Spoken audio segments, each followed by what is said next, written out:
에베소서 오늘 세 번째 시간입니다.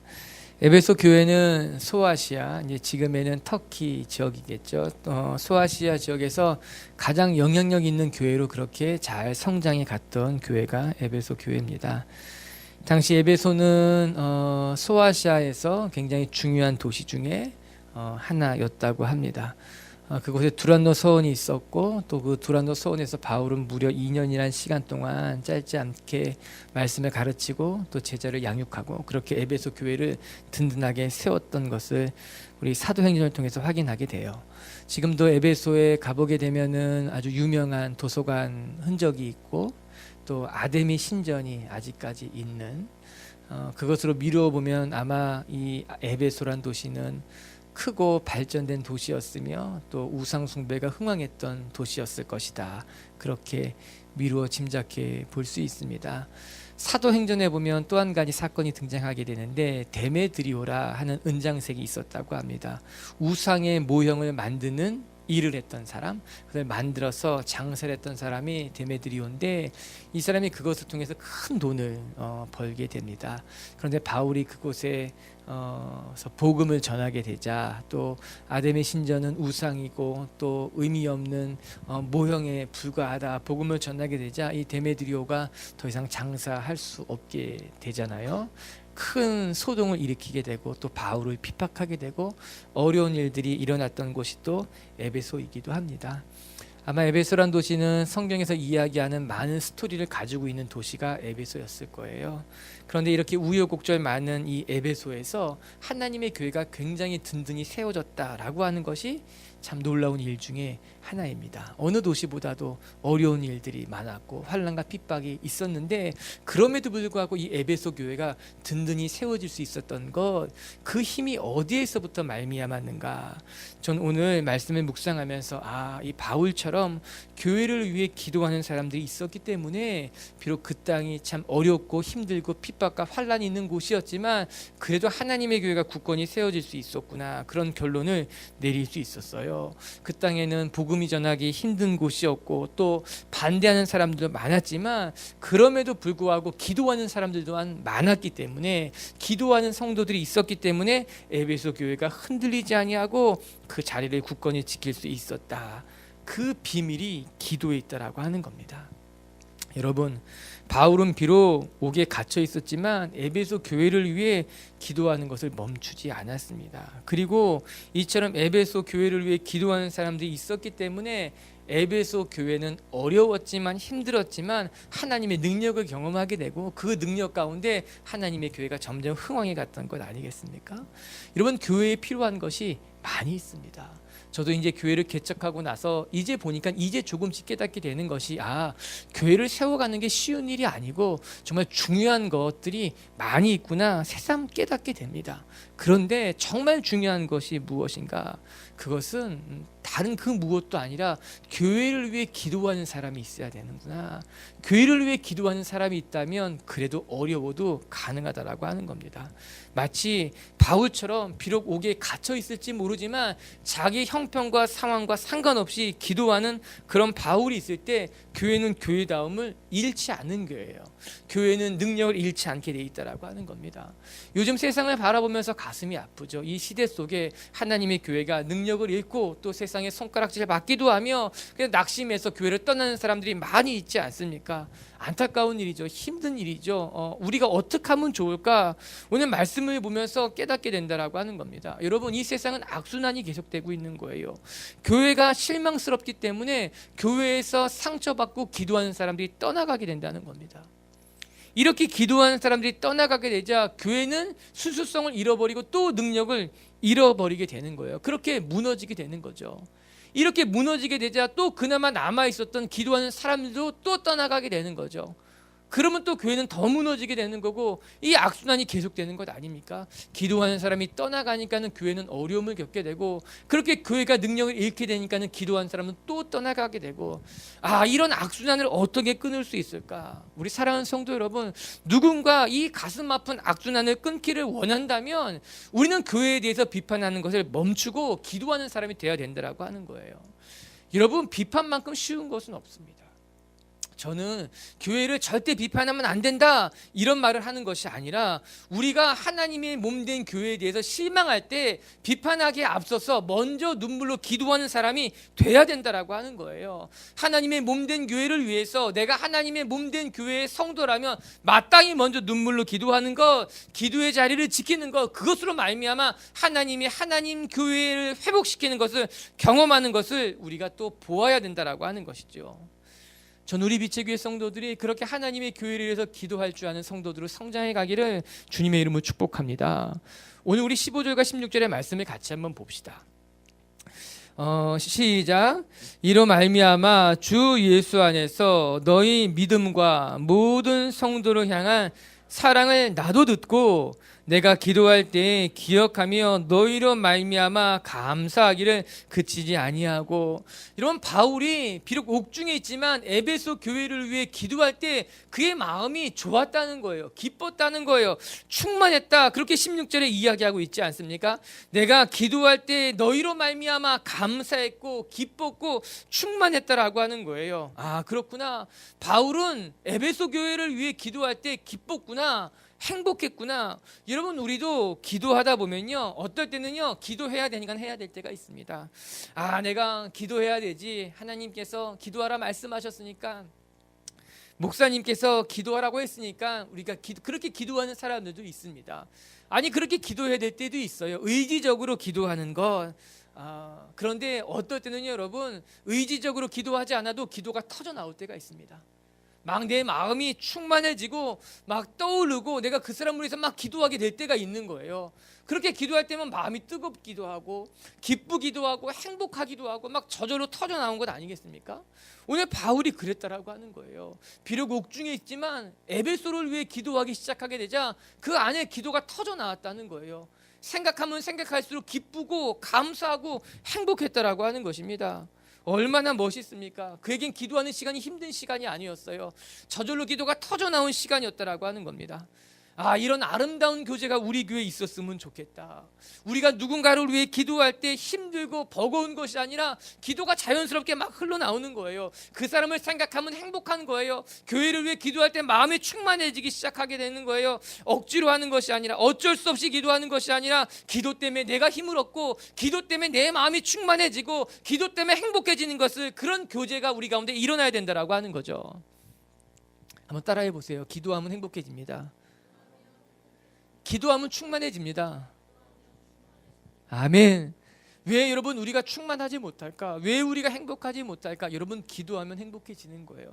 기도하면 우리 마음이 충만해지게 되어 있다라고 하는 겁니다. 오늘 말씀을 보니 바울이 성도라는 단어를 썼더라고요. 그가 에베소에 있는 교인들을 위해 기도할 때 15절 말씀을 보니 성도를 향한 사랑을 듣고 이렇게 성도다. 전 이 단어가 너무너무 귀한 거예요.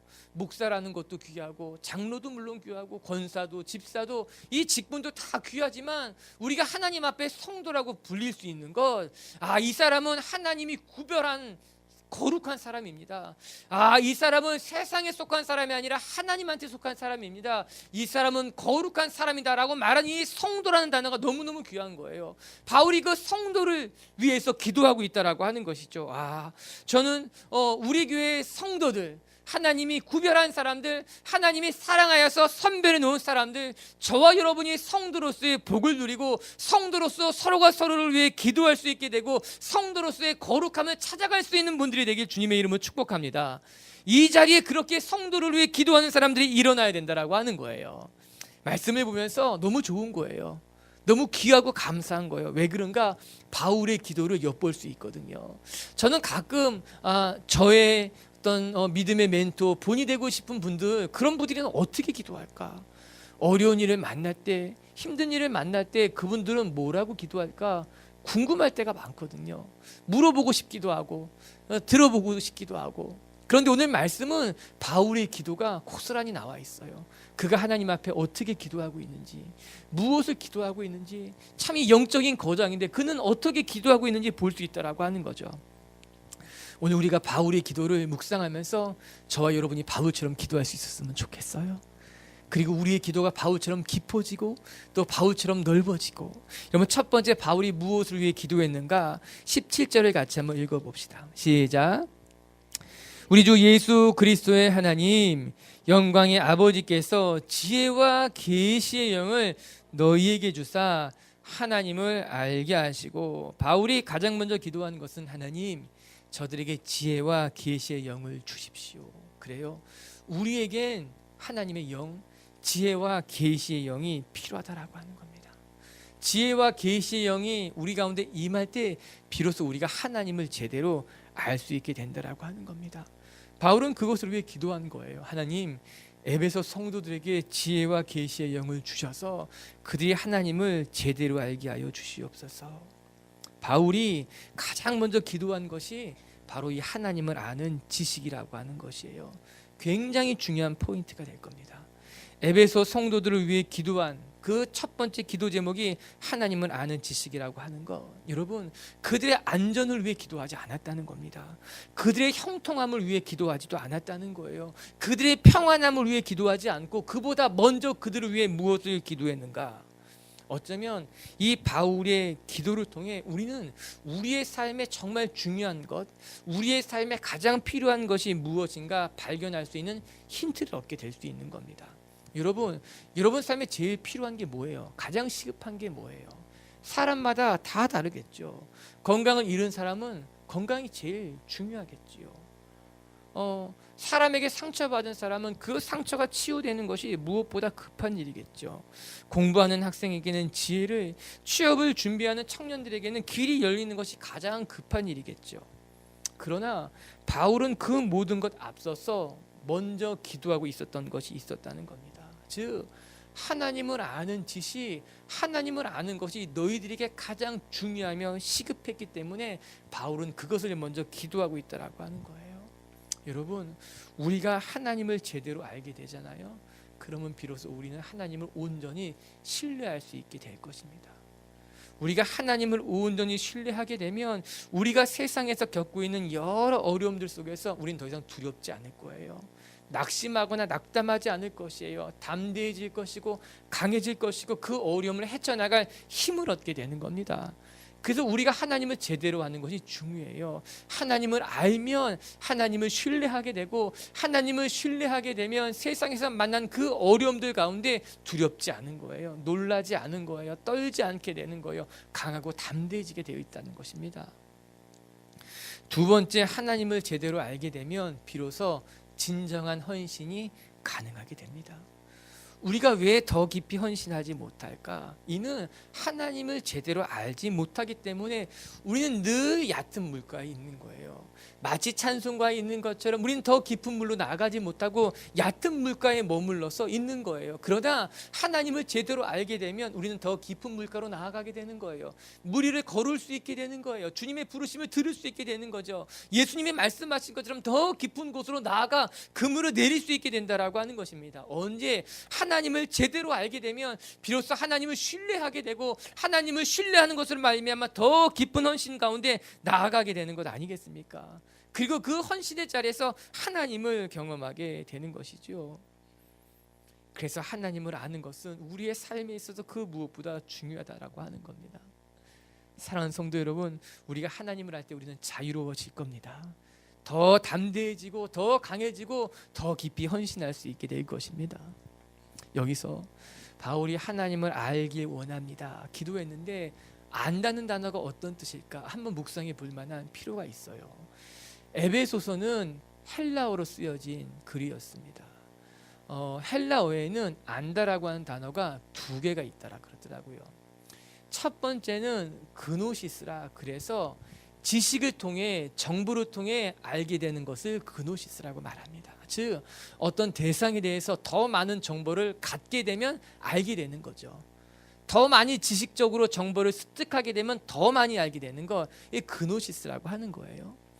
또 하나의 단어가 있는데, 그 단어는 이제 앞에 설명한 그노시스라는 단어 앞에 전치사를 붙이게 된답니다.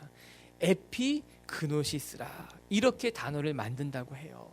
이 단어는 어떤 때 사용되고 있는가 하면 지식과 정보, 경험을 넘어서서 관계를 맺게 될 때 알게 되는 것, 그것이 에피크노시스라 이때 사용된다라고 하는 것입니다. 즉 무엇을 알게 되는데 단지 정보만 얻어서 아는 것이 아니라 관계를 맺게 되는 거죠. 그 관계를 통해서 알게 되는 지식이 있다라고 하는 겁니다. 그렇다면 바울이 오늘 기도할 때 하나님 에베소 성도들이 하나님을 알길 원합니다 이야기했을 때 바울은 어떤 단어를 사용했을까요? 당연히 후자에 있는 에피그노시스를 사용했다는 겁니다. 에베소에 있는 성도들이 단순히 하나님을 지식적으로 아는 것이 아니라 정보를 통해 아는 것이 아니라 그것을 넘어서서 하나님과의 관계를 통해 하나님과의 인격적인 교제를 통해 하나님을 알아가길 원합니다. 그렇게 기도하고 있다라고 하는 거예요. 하나님을 들어서 아는 것이 아니라 말씀을 그냥 보아서 아는 것이 아니라 말씀을 보는 것을 통해 하나님의 음성을 듣게 되는 거예요. 말씀을 듣는 것을 통해 하나님을 경험하게 되는 것. 요즘 선전 중에 이런 선전이 있더라고요. 저도 한번 봤는데 먹어보지 않고 리뷰를 달게 된다면 그 리뷰를 믿을 수 있겠냐? 믿을 수 없다라고 하는 거예요. 들어보셨어요, 여러분? 이 일부 3부 성도들은 그래도 TV를 보는 성도들이에요. 2부는 모르더라고 이거를. 전 맞는 말 같아요. 먹어보지도 않고 맛있다. 겉으로만 보고도 맛있다, 달다. 의미가 있겠습니까? 의미가 없습니다. 그 말을 신뢰할 수 있는가? 정보가 될 수 없다라고 하는 거예요. 여러분 신앙도 마찬가지예요. 우리가 하나님에 대해서 경험하지 못하고 하나님을 알지 못한 채 하나님은 사랑이시다, 하나님이 용서하는 분이시다, 하나님은 너무 좋은 분이다, 그 말에 힘이 있겠는가? 힘이 없겠는가? 힘이 없다라고 하는 겁니다. 그러나 반대로 하나님의 사랑을 경험한 사람이 정말 하나님은 너무너무 사랑이 많으신 분이에요. 하나님으로부터 용서받은 사람이 고백하기를 하나님이 내 모든 죄를 용서하셨고 하나님은 당신의 죄도 용서해 주실 거예요. 하나님은 너무너무 좋은 분이에요. 말한다면 그 말에 힘이 있는 거죠. 영향력이 있는 것 아닙니까?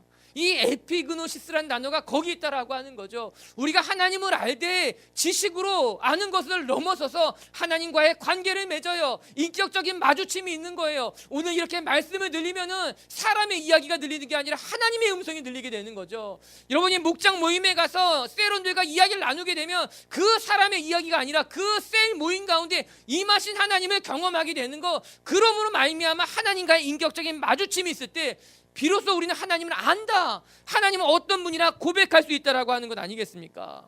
그리고 바울은 기도하고 있는 거예요. 우리 에베소에 있는 성도들이 단지 하나님을 피상적으로 어떤 정보로만 아는 것이 아니라 하나님과 인격적인 교제, 마주침을 통해 경험을 통해 하나님을 알기를 원합니다. 전 우리 성도들에게도 이런 마주침, 인격적인 교제, 하나님의 음성, 사람의 소리가 하나님의 음성이 들릴 수 있게 되기를 주님의 이름으로 축복합니다.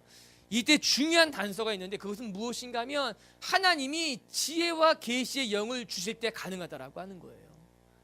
내가 하나님을 알고자 열심히 애쓰고 수고하는 것이 아니라, 물론 그런 것도 필요하겠지만 더 중요한 것은 하나님께서 지혜와 계시의 영을 주실 때 비로소 우리는 하나님을 알게 되는 겁니다. 그것이 계시의 비밀이라고 하는 거예요. 우리가 하나님을 알 수 있는 게 아니에요. 우리가 하나님 앞에 달려나가는 게 아니라 하나님이 먼저 찾아오셔야 돼요. 하나님이 먼저 보여주셔야 된다라고 하는 겁니다. 이러면 이것을 제대로 알아야 돼요. 이것을 제대로 알면 우리는 비로소 겸손해집니다.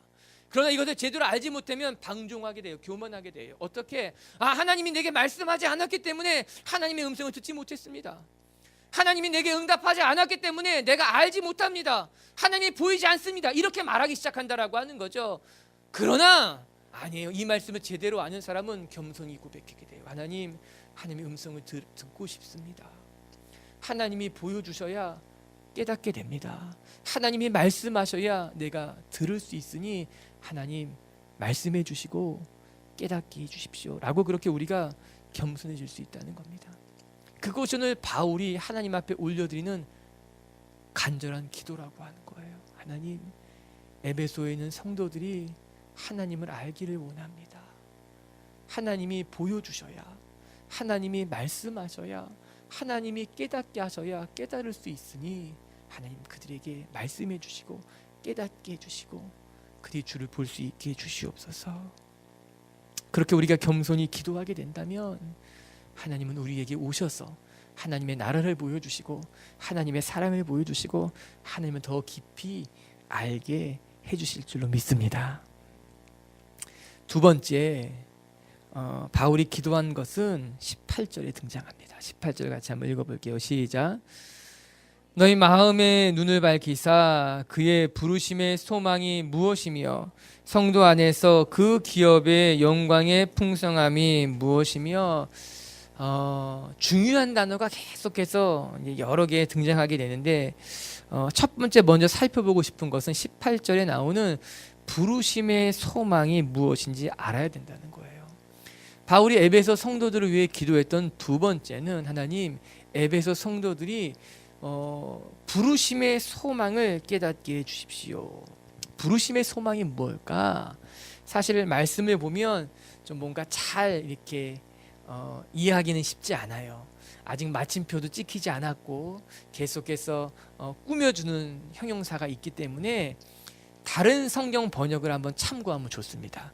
우리 메시지 성경을 가지고 나왔는데 한번 같이 한번 읽어볼까요? 시작. 눈을 맑고 또렷하게 해주시기를 구합니다.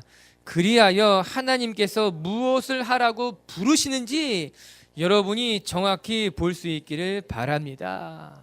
바울이 에베소 성도들을 위해 기도할 때 하나님 저들의 눈을 맑고 또렷하게 해주십시오. 그래서 하나님께서 무엇을 하라고 부르셨는지 정확히 알 수 있기를 원합니다. 즉 하나님께서 우리를 부르실 때는 부르심에 목적이 있다라고 하는 겁니다. 그냥 부르시지 않는다는 거예요. 부르시된 목적이 있는 거예요. 목적이 있기 때문에 기대하는 것이 있는 겁니다. 그 기대하는 것에 소망이 있다라고 하는 거죠. 무슨 말인가? 예를 들어 보게 되면 우리가 누군가한테 심부름을 시킬 때 부르게 되잖아요. 예를 들어서 나무야, 제 자녀에게 부를 때 나무야, 뭐 콩나물을 좀 사와 봐라. 아니면 나무야, 아빠가 약을 먹어야 되니까는 물을 좀 가져오렴. 이렇게 우리가 누군가를 부를 때는 목적이 있는 거예요. 콩나물을 사오라든지 물을 가져오라든지 그냥 부르지 않고 목적을 가지고 부른다라고 하는 것입니다. 하나님께서 하나님의 자녀를 부르실 때도 목적이 있다라고 하는 거예요. 그냥 부르시는 것이 아니라 하나님께서는 목적을 가지고 저를 부르시는 거예요. 여러분을 지금도 그렇게 부르고 계시다라고 하는 겁니다. 바울은 그를 위해 기도하는 거예요. 하나님, 우리의 눈을 뜨게 하셔서 하나님께서 우리를 부르신 이유를 알게 해 주십시오. 하나님께서 우리를 부르실 때 목적이 있었고 목적에 따르면 기대가 있고 소망이 있으니 그것을 알기를 원한다라고 하는 겁니다. 즉 하나님께서 여러분을 여러분의 일터에 보내실 때는 목적이 있었다라고 하는 거예요. 하나님께서는 여러분에게 누군가 정말 이렇게 지지리도 나를 미워하는 이 사람을 만나게 할 때는 목적이 있는 거예요. 하나님이 여러분에게 여러분의 부모님을 만나게 했을 때는 여러분에게 알지 못하는 예수님을 알지 못하는 사람과 친구가 되게 했을 때는 목적이 있다는 거예요. 그 목적을 우리가 알아야 되는 거예요. 내가 왜 빛의 교회로 부르셨는지, 아니 내가 왜 이 직장에서 일하게 됐는지, 나는 왜 그 사람과 오늘 마주쳤는지, 아니 왜 내게 이런 사람을 만나게 하셨는지 하나님이 부르심에는 목적이 있다라고 하는 거죠. 그리고 하나님께서는 우리의 눈을 밝게 하셔서 그 목적, 그 기대함, 그 소망을 깨닫기를 원하신다라고 하는 겁니다. 우리 빛의교회 성도 여러분, 여러분의 눈을 밝히시길 바랍니다. 그래서 여러분을 향한 부르심의 목적과 이유와 소망을 발견해서 여러분의 삶이 더 의미 있고 가치 있고 열매를 맺게 되길 주님의 이름으로 축복합니다.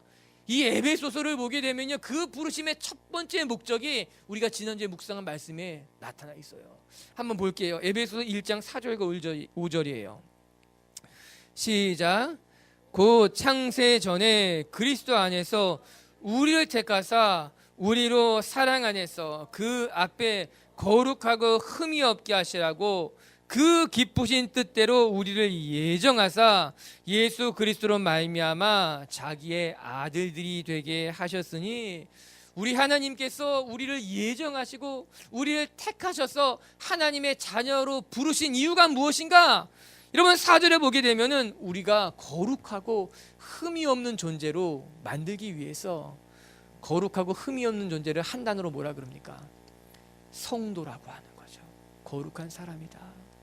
하나님은 우리를 거룩하고 흠이 없는 존재로 부르셨다는 거예요. 전 그래서 저와 여러분이 흠이 없고 깨끗하고 하나님 앞에서 거룩한 성도로서 이 부르심에 응답할 수 있게 되기를 바랍니다. 그것이 첫 번째 부르심의 소망이었고, 그 두 번째 부르심의 소망은 나를 이 자리에 부르신 목적, 이곳에서 하나님이 내게 원하시는 일, 우리는 그것을 깨달아야 된다라고 하는 겁니다. 그럴 때 비로소 우리는 부르심대로 살아갈 수 있게 되고 사명을 발견하게 되고 사명이 열매 맺는 것 아니겠습니까? 하나님께서 나를 이 직장에 보내신 이유, 이 직장에서 나는 어떤 일을 해야 되며 어떤 꿈을 꾸어야 되며 무엇을 소망하며 살아야만 합니까? 그 소망이 여러분에게 기쁨이 되고 행복이 되고 또 열정이 되고 헌신이 될 수 있었으면 좋겠어요. 그런데 이 부르심을 알기 위해서 먼저 필요한 것이 우리의 눈이 밝아지는 일이라고 하는 것입니다. 우리의 눈이 밝아질 때 비로소 우리가 영적인 눈을 뜨게 될 때 비로소 우리를 향한 부르심을 깨닫게 되는 거예요. 여러분, 우리는 보이는 것만 봅니다. 보이는 건 보죠. 그런데 우리가 하나님의 백성이라면 보이지 않는 것도 볼 줄 알아야 돼요. 그 대표적인 게 하나님의 사랑이죠. 하나님의 사랑은 보이지 않습니다. 그러나 우리는 하나님의 사랑을 봅니다. 예수 그리스도도 그렇죠. 예수 그리스도는 지금 안 계십니다. 승천하셨죠. 그러나 우리는 예수 그리스도를 봅니다. 우리를 향한 부르심의 계획도 마찬가지예요.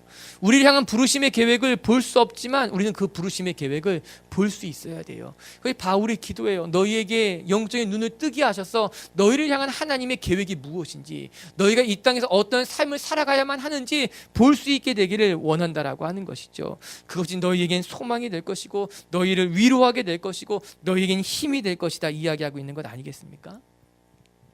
18절을 다시 한번 읽어볼까요? 18절 말씀 시작. 너희 마음의 눈을 밝히사 그의 부르심의 소망이 무엇이며 성도 안에서 그 기업의 영광의 풍성함이 무엇이며, 하나님께서 우리의 마음의 눈을 밝히사 부르심의 소망이 무엇이며 또 한 가지 우리에게 유업으로 주시는 영광이 얼마나 풍성한지를 알아야 된다라고 하는 겁니다. 사랑하는 성도 여러분, 우리가 마음의 눈을 떠서 이 땅에서 정말 소중한 것이 무엇인지를 깨달을 필요가 있다라고 하는 거예요. 여러분 삶에 정말 중요한 것이 무엇인가? 여러분, 세상 사람들이 여러분에게 이야기한 이것이 정말 중요하다, 그걸 들을 필요가 없는 거예요. 이 시대가 우리에게 정말 중요한 것이 무엇이다 말하는 그 소리를 듣는 것이 아니라 우리는 영적인 눈을 뜨는 것으로 말미암아 정말 내 삶에 가장 중요한 것이 무엇인가, 내 삶에 정말 의미 있고 가치 있는 것이 무엇인가를 깨달아야 된다는 겁니다. 그럴 때 비로소 우리가 행복해지고 그럴 때 비로소 우리의 삶에 의미를 발견할 수 있는 것 아닙니까? 오늘 바울이 기도하고 있는 거죠. 에베소 성도들의 마음의 눈을 뜨게 하셔서 그들에게 주신 하나님의 복이 얼마나 크고 멋진지를 깨닫게 해주십시오. 그들이 하나님의 자녀로서 누리고 있는 이 하늘의 복이 얼마나 대단한 것인지를 알기를 원합니다. 우리의 세상의 것들만 보고 세상의 것들이 부족할 때 부족하다 말합니다. 세상의 것들이 많이 주어지면 우리는 행복하다고 이야기합니다. 우리는 눈에 보이는 것만 보기 때문이죠. 그러나 바울의 기도를 통해서 하나님께서 말씀하시는 것은 이 세상의 것이 아니라 하나님이 주시는 것, 하나님이 하나님의 백성들에게 유업으로 물려주신 그 하나님의 복이 얼마나 풍성한지를 깨달아야 된다라고 하는 것 아니겠습니까? 그 영적인 축복이라고 하는 거예요. 이런 많은 사람들이, 많은 크리스천들이요, 자기가 해야 될 일들, 의무라고 할 수 있겠죠. 뭐 예를 들면 봉사하는 것, 뭐 헌신하는 것, 술을 먹지 말고 담배를 피지 말고 또 이웃을 사랑하고 남을 미워하면 안 되고, 이런 일들, 우리가 해야 되는 일들이 있죠. 의무라고 말한다면 많은 크리스천들이 내게 주어지는 의무, 내가 해야 되는 일들만 알고 내가 이 땅에서 누려야 될 특권이라고 말할 수 있습니다. 복이라고 말할 수 있습니다. 이것을 알지 못한 채 살아가게 되면요, 우리의 삶이 피곤한 거예요. 지치는 거예요. 어려운 거예요. 맨날 하나님께서 말씀하시는 것에 어떻게 보면 짓눌려 있는 거예요. 왜? 내가 누려야 될 것이 많이 있는데 그걸 전혀 누리지 못하기 때문에 내가 해야 될 것들만 치여 사는 사람들이 많이 있다는 거죠. 아니, 어쩌면 에베소 성도들이 그랬을지도 모릅니다. 이에 바울은 기도하고 있는 거예요. 하나님, 그들의 눈을 밝혀주십시오. 그들이 그 땅에서 핍박과 환난 가운데 순교의 자의 삶을 살아가면서도 그들이 그 땅 가운데 누려야 될 것, 그들이 그 땅 가운데서 감사해야 될 것, 그들이 그 땅 가운데서 하나님으로부터 받은 유업의 풍성함이 무엇인지를 알게 해주십시오. 기도하고 있다라고 하는 거예요. 뭐 예를 들면 이런 건 아닙니까? 자기 집에 정말 좋은 차가 있는데 차가 없는 줄 알고 10km, 20km 맨날 걸어 다닌다고 생각해 보세요. 자기 주머니에 돈이 많이 있는데 있는지 모른 채 버스를 타고 다니는 거예요. 그것 때문에 지치고 힘들고 너무너무 피곤하다고 이야기하고 있는 거예요. 아니, 너 주머니에 돈이 있는데 택시를 타고 다니면 되지. 왜 힘들게 그렇게 다니냐? 얼마나 안타깝습니까? 너희 집에 차가 있는데 그 차로 다니면 되는데 많은 크리스찬들이 이 하나님께서 주신 복을 모르는 거죠. 하나님의 기업의 풍성함을 알지 못한 채 살아가고 있는 것 아니겠습니까? 오늘 그래서 바울은 이야기하고 있는 거예요. 하나님, 저들의 마음의 눈을 밝혀서 부르심의 소망, 부르심의 목적, 부르심의 이유를 깨닫게 해주시고 그들에게 주신 하나님 자녀로서의 영광의 풍성함이 무엇인지를 알게 하여 주시옵소서. 우리 빛의 교회 성도들도 여러분 눈이 열리길 바라고, 여러분이 누려야 될 것, 여러분에게 주신 하나님의 복 깨닫고 또 감사하고 행복하게 신앙생활을 잘할 수 있게 되길 주님의 이름으로 축복합니다. 세 번째, 바울의 마지막 기도를 살펴봐야 돼요. 19절 같이 봅시다. 시작. 위력으로 역사하심을 따라 믿는 우리에게 베푸신 능력의 지극히 크심이 어떠한 것을 너희로 알게 하시기를 구하노라. 아멘. 오늘 바울이 에베소 성도를 위해 기도한 것이 네 가지가 있어요. 첫 번째는 하나님 지혜와 계시의 영을 주셔서 저희들 하나님을 제대로 알게 해 주십시오. 두 번째는 하나님 저들의 눈을 밝히셔서 저들이 부르심의 목적, 부르심의 소망이 무엇인지 알게 해 주십시오. 그리고 세 번째는 저들이 하나님의 백성으로서 받은 유업의 그 풍성함을 알기를 원합니다. 오늘 두 번째, 세 번째 제가 같이 여러분에게 말씀드린 거고, 끝으로 네 번째, 우리 이제 설교에는 세 번째로 이야기한 것은 무엇인가 하면 하나님 저들이 하늘로부터 받은 하나님의 능력이 얼마나 큰지를 알길 원한다라고 하는 기도입니다. 이 19절의 말씀은 이미 그 능력이 너희에게 주어졌다라고 하는 거예요. 하나님이 주신 하나님의 힘. 왜 우리 그런 말 하잖아요. 사람들이 위력으로 하려고 그런다, 힘으로 하려고 그런다. 하나님은요 이 땅에 하나님의 나라를 세워감에 있어서 하나님의 힘으로 하신다는 거예요. 그것을 권능이라고 말합니다. 저는 이 말씀을 보면서 마태복음 28장의 말씀이 생각이 났어요. 마태복음 28장에 예수님이 승천하시기에 앞서서 제자들에게 마지막 명령을 하십니다. 지상 명령이다. 곧 하늘과 땅의 모든 권세를 내게 주셨으니 너희는 세상으로 나가 복음을 전해라. 이게 말씀 아닙니까? 그때 예수님이 뭐라고 말씀하십니까? 하늘과 땅의 모든 권세를 내게 주셨으니 나는 이 권세로 너에게 명한다. 가서 복음을 전하라. 그렇습니다. 우리 예수님께는 하늘과 땅의 모든 권세가 주어졌다는 거죠. 그리고 그 주님께서 우리에게 명하시는 거예요. 너희에게도 하늘과 땅의 모든 권세를 주니 너희도 그 권세로, 능력으로 하나님의 일을 감당해라.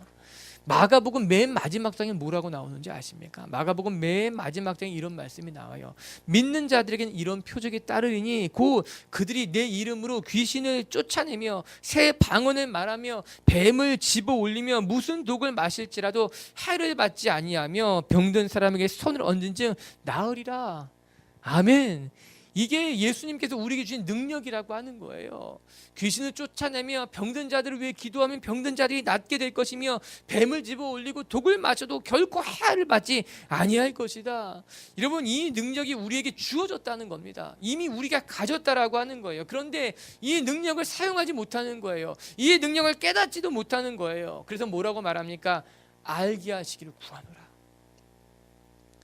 여러분, 능력이 있는 것과 그 능력을 내가 가졌다는 것을 아는 것은 별개의 문제예요.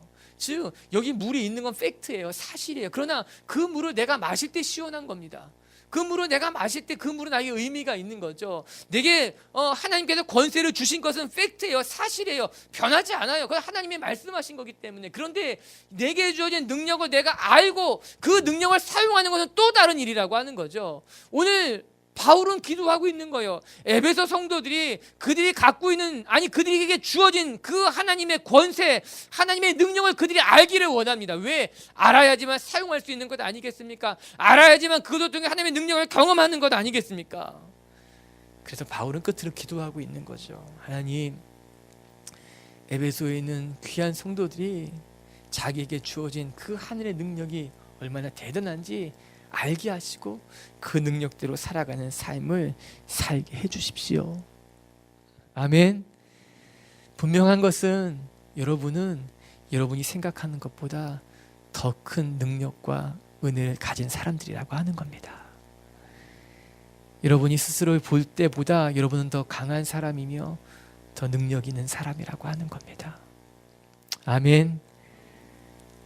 이 하나님의 능력이 여러분 삶의 위로가 되길 바라고 또 힘이 되길 바랍니다.